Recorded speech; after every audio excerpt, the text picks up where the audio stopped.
What's up guys, and welcome to my tutorial.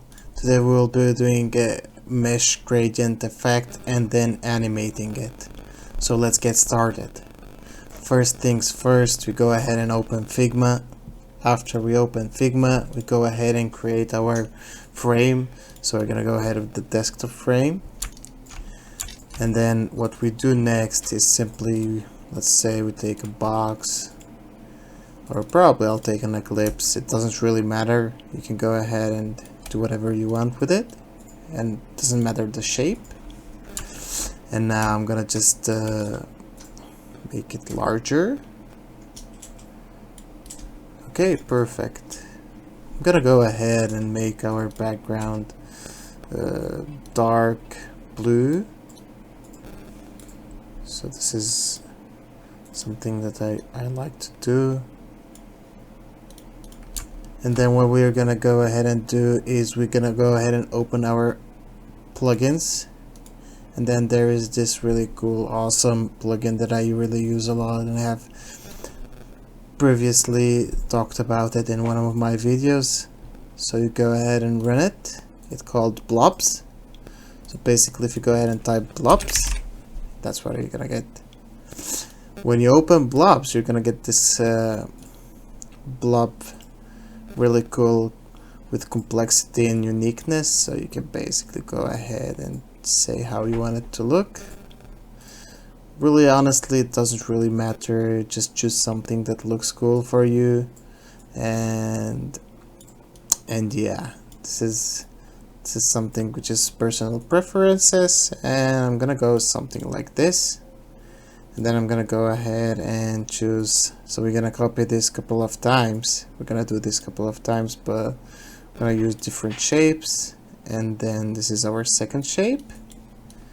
And then I'm gonna go ahead with a third shape, something probably like this.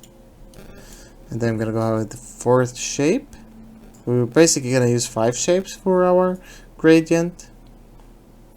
So something like this. And I'm gonna go ahead with the 5th shape, which is something maybe less complex, something like this. So we have our 5 shapes here. We're gonna close the blobs. I'm gonna select all of them, and I'm gonna basically scale them. Oops. So I'm gonna just go ahead and scale them a bit. Then I'm gonna go ahead and add them into the circle. So I'm gonna go ahead and create this and make it as a frame. And what I'm gonna do is I'm gonna go ahead and click clip content, and then I'm gonna just copy all of this. I'm gonna Control X and then go into the frame, go to the ellipse and Control V. So basically what this does, it's gonna limit it inside the box and inside the circle. And yeah, that's pretty cool. So what I'm gonna do is gonna just go ahead and add, or next step is to add some colors. So if I go ahead and let's say make this blue, this is gonna be something like maybe lighter blue. And then we can go ahead and choose something like green, and then this is green too. It's maybe a darker green, or maybe something like that.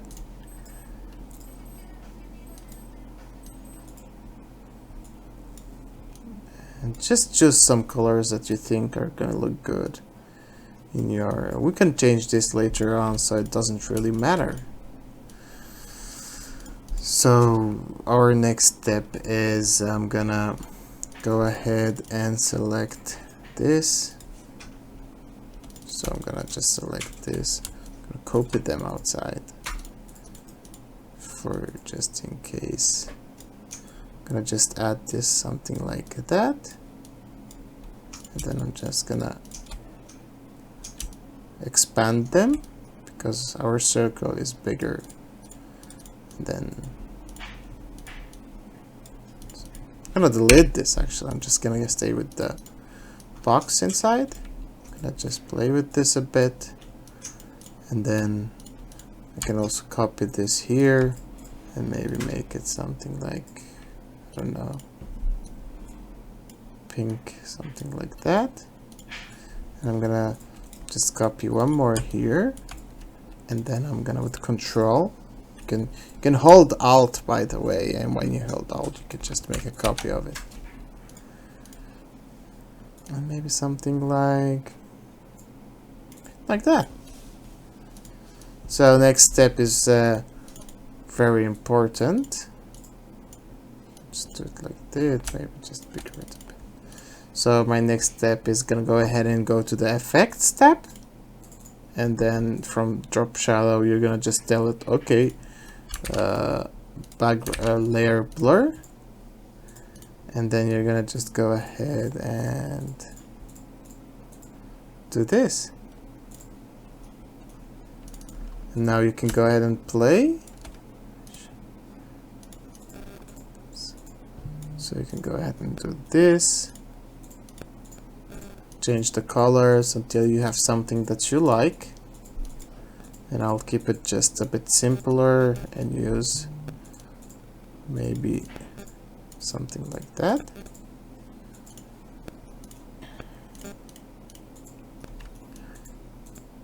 Maybe something like that. Looks really good. And then here maybe I can use something like that. Have some effect change. We're gonna delete this. And voila! We have our cool gradient box in here. Basically you can add this to the whole channel. It doesn't really matter. The blur effect can be even more expanded. You can keep it less. It's something depending on what you want really. But this looks good to me, and I'm gonna just keep it like that. I'll also make this a bit smaller, and then maybe I can add something here. Let's see.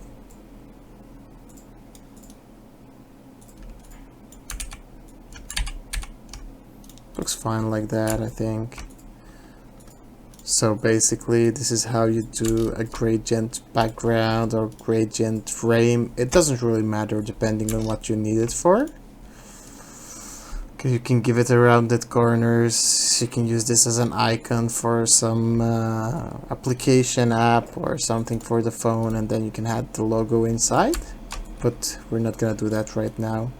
So basically what we do next is that we take this, and then what we do is create component. And this is really cool because this is now how we're gonna do the animation of it.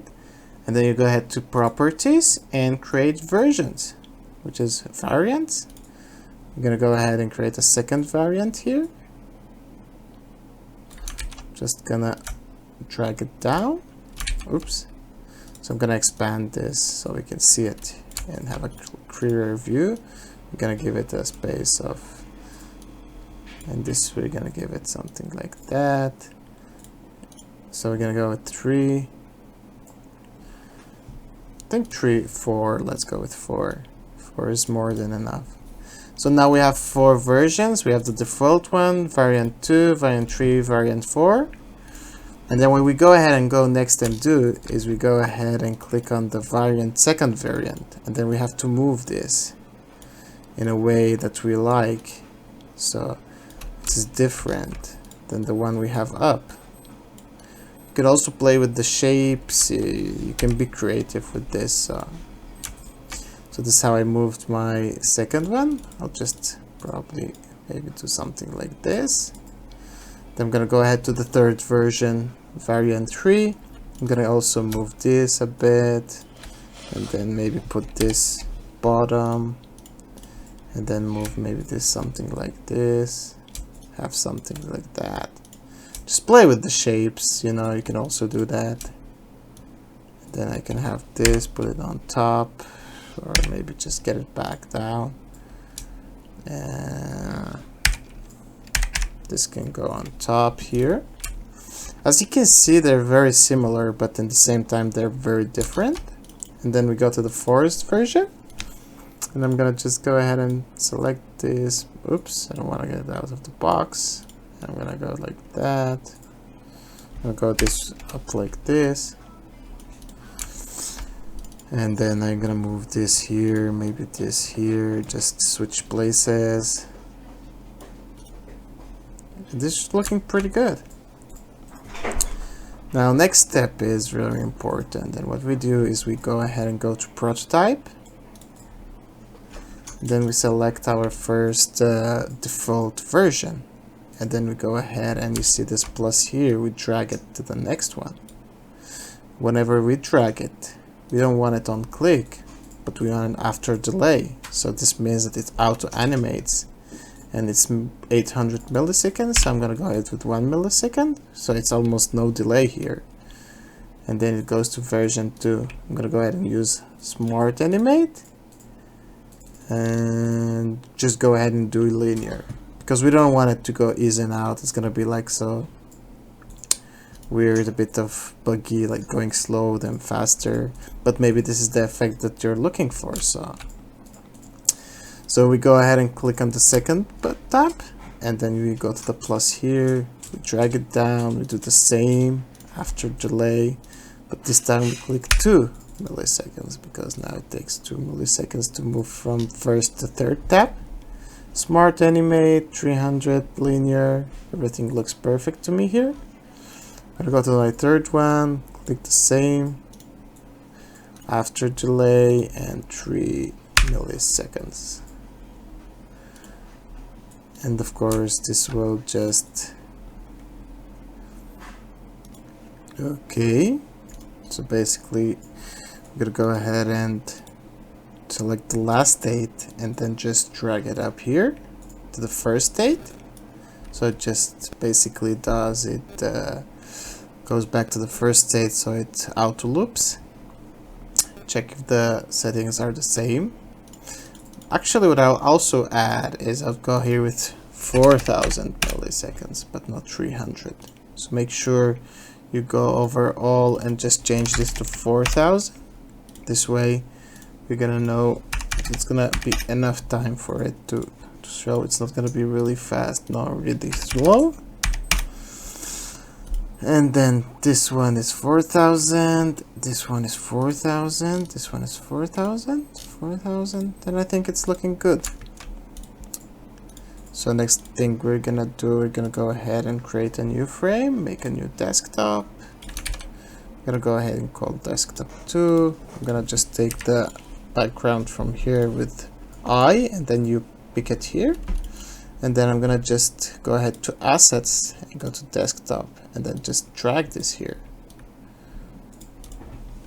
So as you can see, we have it here. If I go ahead and play it, then this is the result we're getting, as if it's some liquid type of gradient animation. It's looking pretty good.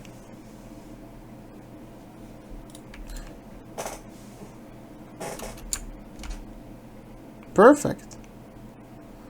So of course you can go ahead and play with the animation. You can use it as smart linear, and then you can just go ahead and say, okay, I don't want it linear, but I want it easing in and out, and all this value you can test ahead and see how you like it. But for me, this is looking great. I'm gonna go ahead and fit to screen, and as you can see, we have an animated background, gradient background, which is looking amazing. So thank you for watching, guys, and see you in my next video. Bye bye.